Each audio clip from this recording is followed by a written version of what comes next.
10월 월운을 한번 보도록 하겠습니다. 10월은 절기로는 한로 상강의 계절이고, 그죠?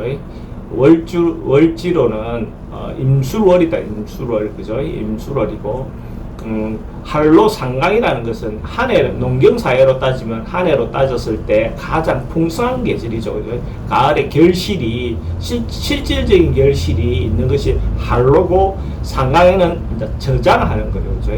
한로의 결실을 거두어서 상강에 앉아 겨울을 나기 위해서, 내년을까지 보내기 위해서 저장하는 것이 상강이다. 그죠? 그러니까 우리가 그 한로라는 뜻은 그러니까 찬 이슬인 거잖아요. 찬 이슬이 맺혀서 겨울이 아니라 날씨가 선선해지기 시작하는 것이 한로의 계절이고, 그 한로라는 것 자체가 기본적으로 풍성하고 멋지고 여유롭고 하는 것이 한로다. 그죠? 하고 상강은 이제 차가워지니까, 찬바람이 도니까, 그 동물로 따지면 겨울잠을 자는 동물들이 겨울잠을 준비를 시작하는 것이 상강이고, 우리 인간으로 보면 겨울을 보내기 위한 저장하는 시간이, 저장의 어떤 시작하는 창고에 저장하는 것이 상강이다. 그죠? 그러니까 그 간지로 보면 임술이라는 것 자체가, 술이라는 것 자체가 겨울 내내, 여름 내내 확장하고 성장했던 것들 결실을 술의 창고에 저장하는 것이 임술의 어떤 걸자인 거죠. 그죠? 그래서 저장하고 모으고 해서 내년을 대비하는 어떤 그런 시기가 임술이다라고 보시면 됩니다. 이걸 전제해 놓고 띠별로 한번 보도록 하겠습니다. 토끼띠는 주역상이 내산소가라는 상이 나왔어요. 소가라는 말이 조금 지나치다 하는 그런 뜻이죠. 이게 소가 조금 너무 오버했다, 조금 오지랖을 떨었다, 어떤 그런 부분의 요소가 되고, 이게 어떤 내산이라는 산 위에 천둥이 친다는 거죠. 산에서 꼭대기 천둥이 울린다, 시끄럽게 군다, 뭐 이런 부분도 되죠. 그래서 그러니까 실제로 이걸 이제 은유적으로 비유하면, 하늘에 있던 새가 밑으로 내려왔다, 이런 소리도 되고, 천둥 소리가 요란하다 하는 그런 어떤 의미에서 빙수레가 어째 보면 시끄럽다, 그러니까 자기가 실제로 하지 않아도 될 일들을 가지고 막 떠들다 보면 현실하고 좀 안 맞게 자기가 허황되게끔 이렇게 표현할 수 있는 어떤 요소가 있는 거죠. 그래서 자기가 안 해도 될 일들을 좀 오버하게 표현을 할 수 있는 어떤 요소가 있는 것이 내산소가의 상입니다. 그래서 오지랖을 너무 떨지 않고 자기가 내실 있게끔, 자기 실속 있게끔 이런 어떤 방법으로 하는 것이 좋습니다. 그러니까 성공이 없는 건 아니지만 작은 성공을 되게 큰 것처럼 부풀린다든지, 성과가 작은 건데도 큰 것처럼 부풀린다든지, 이렇게 하다 보면 오히려 실제로 그 얻은 성과조차도 실제로 사인들인데 인정받기 어려운 어떤 그런 부분으로도 될 수도 있습니다. 그래서 너무 지나치게 오버하지 않는 게 좋습니다.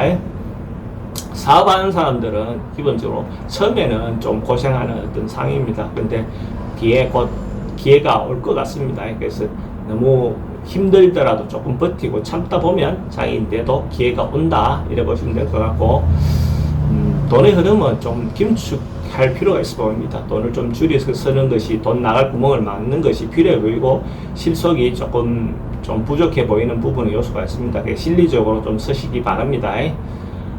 소망하고 희망하는 것은 될 듯 하지만 뭔가 조금 이루어지지 않는 어떤 상황입니다. 그래서 자기가 생각하는 것처럼 뭔가 사람들인데 말해놓고 한 것이 잘 이루어지지 않을 수도 있습니다. 취업은 오히려 조금 늦어지는 것이 더 좋은 결과가 올 것 같습니다. 적극적으로 뭘 해서 결과가 나오는 것은 자기인데 크게 도움되는 어떤 것이 아닙니다. 그래서 오히려 늦어지는 것이 실질적으로는 자기인데 더 도움이 되지 않겠나, 그래 보여집니다. 연애사는 조금 좋지 않아 보입니다. 진행도 잘 안 되겠지만 실제로 만나는 사람이나 이런 사람들이 자기인데 도움이 되는 사람이 아닐 가능성이 많습니다. 그래서 좋은 인연을 만나기 좀 어려운 시기다라고 보시면 되고, 부동산 매매는 실제로 이익이 별로 없는 시기로 보여집니다. 팔든지 사든지 다 자기인데 도움이 안 되는 시기로 보여집니다. 이사는 안 하는 게 좋아 보입니다. 이사했을 때 별로 좋은 결과가 올 것 같지 않습니다. 가능하면 할 수가 있다면 이사하지 않는 것이 좋습니다. 건강은 크게 문제되거나 그래 보이지는 않습니다. 뭐 건강 관련해서 너무 걱정 안 하셔도 될 것 같습니다. 나이별로 보면 99년생 김효생, 99년생 김효생은 그래도 뭐 대체로 좀 삶이라든지 자기 어떤 여건이라든지 이런 것들이 전반적으로 좀 나아지고 풍성해져가는 어떤 그런 시기로 볼 수 있어요. 그래서 99년생 김효생은 어째 보면 전반적으로 좋다, 기분 좋게 좀 늘어난다, 여유로워진다, 문화적으로도 그렇든 정신적으로 그렇든 전반적으로 좀 더 좋아져가는 어떤 그런 걸로 볼 수가 있네요. 87년생 청묘생, 87년생 청묘생은 그냥 막 자기가 하고 있던 일을 꾸준하게 성실하게 뭔가 하는 것이 정답이다 이래 볼 수 있어요. 그러니까 그렇게 하면 큰 문제는 없습니다. 거기에 뭐 벗어나서 자기가 과하게 뭔가 한 방을 모른다든지 뭐 이렇게 했을 때는 오히려 피해가 있겠죠. 근데 자기가 하던 방식대로 꾸준히 그냥 진행하면 큰 문제는 없어 보입니다. 75년생 을묘생, 75년생 을묘생은 어째 보면 나이도 그렇고 미리 조금 시기적으로 준비하고 예측했던 것들을 준비해 나가는 시기로 보여집니다. 그래서 준비했던 것들에 대한 결과도 나올 수도 있고 미리 지금부터도 준비하는 어떤 그런 시기도 돼 보입니다.